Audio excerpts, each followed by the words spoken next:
Yesterday on Breakfast, we asked why more than 100,000 tonnes of contaminated recycling ended up in landfill last year. Lots of people getting in touch to say you found sorting through your rubbish much too complicated. So today, we're trying to find out what could make it easier. We really are. One of the biggest problems seemed to be that people weren't sure what could and couldn't be recycled. And earlier, when we spoke to the local government minister, Brandon Lewis, even he seemed confused. Where you live, and I'm not quite sure where there is, can you put yoghurt pots in your recycling? Yes, we can, actually. Do you know that for sure? I mean, I'm not trying to catch you out. It's just that that's the practicalities are the things that trouble people most. And you know that for sure. Do you know absolutely you can put yoghurt pots, butter containers, for example, the different types of plastic. You know which one you can and which one you can't for your own area. Yes, and to be fair, my council, which is Great Yarmouth, are pretty good at educating people and making people very clear about what they can and can't recycle. He has, though, since then acknowledged on Twitter that he made a mistake, and that actually, here we are, he got mixed up. He got yoghurt pots mixed up with plastic bottles. He says that his wife corrected him this morning. It is clearly a confusing issue for everyone, including ministers. We've been to Rochdale to ask people what would make them recycle more. I think if people had access to a lot more information on recycling and which products goes in which bin and stuff like that, everyone would be more encouraged to do it and they wouldn't be scared of doing it in case of getting it wrong and in case of getting a fine for it. If there were a better bin for the paper, because at the minute if you put the paper in, if it's a nice day and it's windy, the paper's just going to blow away, which is just going to cause more waste on the streets. If it's easier to do for people, then I think they will do it. If they don't have to put themselves out too much, I think people will do it. Education, mainly. Just letting people be aware of what they can recycle and how they can recycle. And I don't think there's enough of that. I think as an incentive, probably money off council tax or money for recycling, that obviously would make people recycle more.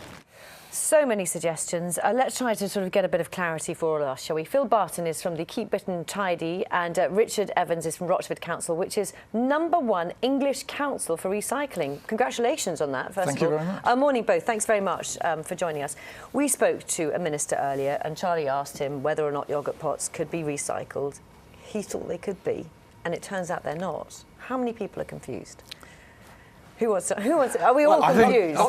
Lots of people are confused, and I think that we've done a lot of work on understanding with the public on what they understand to be the issues, and the lack of clarity is one of the main ones. People are confused. Different councils have different collection systems. There are different colours to bins. You know, they're all together. There is a lot of confusion around, and what people want is to have it clearly explained to them what they can and can't do, why they should be doing it and what happens to the product, because there's a lot of distrust about what happens when things are recycled, and we all know there are problems with contamination of bins, which means that then stuff can't be properly recycled and so on. So it's a complex issue and it needs clarity and it needs some leadership, I think. So Richard, you're the success story here, aren't you? We are. You're the ones who are getting it right. So what's your blueprint for, if you like, the kind of yoghurt pot conundrum? How do you get people to understand what they can and cannot do? I think in a word, it's simplicity. You need a simple scheme that people can understand, and as far as we're concerned, the success is all about the communications. So outside homes in Rochdale, Rochford. Sorry, Rochford. Yes. What is there? Why is it simpler there than it is elsewhere? Well, we put some effort in at the beginning. I mean, our start was basically back in 2008. We were on a 19.4% recycling rate, which was pretty poor, one of the worst in Essex. But there was a decision made then that we should do something about it. There was a collection of the largest bin on a weekly basis. It was very easy, just residents put the rubbish in the bin, it was taken away, and we were disposing of in the order of 2,100 tonnes in landfill every month. So can I be clear, were you asking people to do a lot of separating out themselves? Because that seems to be one of the areas where people get caught out. Yes, that's right. At that stage, when we were on the 19.4, there was a very modest blue bin that we collected some glass and plastics in, and paper. But as you say, when you look at it and think, well, this isn't a simple scheme. You know, you've got some authorities out there with a multitude of different bins collected on different weeks, collected on different frequencies. So the simple scheme that we've introduced in Rochford now is basically around 3 bins. The largest bin is the recycling bin. a 240 litre bin. So the message immediately to the public is that we're taking away your largest bin, that's recycling. One of the smaller bins is basically the non-recyclables. That's collected fortnightly and not weekly. We do remove the food and the garden waste in one bin, and that's removed on a weekly basis. Right. But it is all about the simplicity of the scheme. I just want to talk about financials as well, because people are interested in that. So they have to sort into 3 things, but they don't have to sort the plastic from the paper. So that all goes in one bin. Absolutely. You then sort that. And do you make money out of what you sort it into? Well, we don't actually sort that, we contract that out. Right, but yes, the down the line. Absolutely. The dry recycling, it's called commingled. Basically, it's a mix of dry recycling. We sell that to a company. They basically split it out into various waste streams. The main interest they have is paper.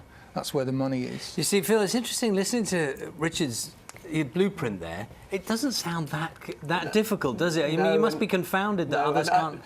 With all due respect to Rochford, rural areas have better recycling rates than urban ones. We've been particularly looking at urban authorities who have much greater difficulties: lack of space, high-rise flats, high turnover of population, so that people don't actually know what they're supposed to be doing or what the bins mean, and so on. It is basically simple, but we've made it complicated. And I think one of the big challenges we have as a country is how to, on the one hand, explain clearly to the public what they should be doing and why, and that's partly because we have different systems in different parts of the country. And then I think we do need to explore, once they understand what they're doing, how best we could help to incentivise. And what we know from our work is that people would love to see rewards going back to the community in terms of better parks or playgrounds, or even, as somebody said on your piece just now,